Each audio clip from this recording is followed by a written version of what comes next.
लाडकी बहीण योजनेचा हप्ता हा अक्षय तृतीयेच्या मुहूर्तावरती मिळणार आहे। म्हणजेच एप्रिल महिन्याचा हप्ता हा 30 एप्रिल रोजी आता जमा होईल। या हप्त्यामध्ये लाडक्या बहीण योजनेच्या लाभार्थ्यांची संख्या वाढणार की घटणार याकडे सुद्धा लक्ष असेल। मागच्या हप्त्यामध्ये लाभार्थींची संख्या काहीशी वाढली होती।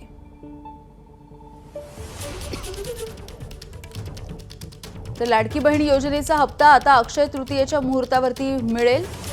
30 एप्रिलला अक्षय तृतीया आहे आणि त्या दिवशी एप्रिल महिन्याचा लाडकी बहीण योजनेचा हप्ता हा महिलांच्या संबंधित खात्यांवरती जमा होणार आहे। मागच्या काही दिवसांमध्ये लाडक्या बहिणी योजनेची पडताळणी होते आणि यामध्ये काही जणांना ही योजना आता मिळत नाहीये, हा लाभ मिळत नाहीये। त्यामुळे आता ही संख्या वाढणार की घटणार याकडे लक्ष आहे।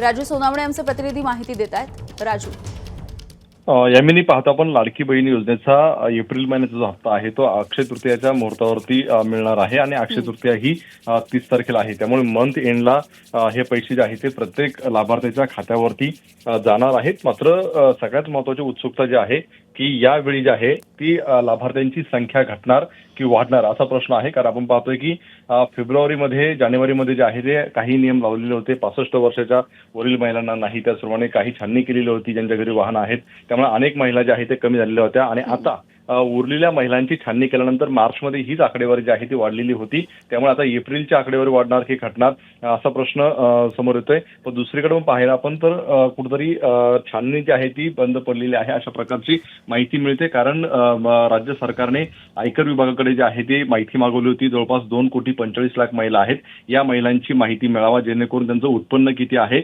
आणि त्या या गटात बसतात का। मात्र 4 महिने उलटून गेलेले आहेत, त्यांच्याकडनं अद्यापर्यंत कुठल्याही प्रकारची माहिती मिळालेली नाही।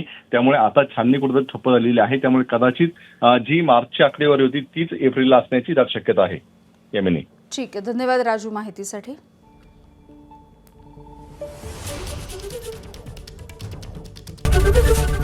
एबीपी माझा, उघडा डोळे बघा नीट।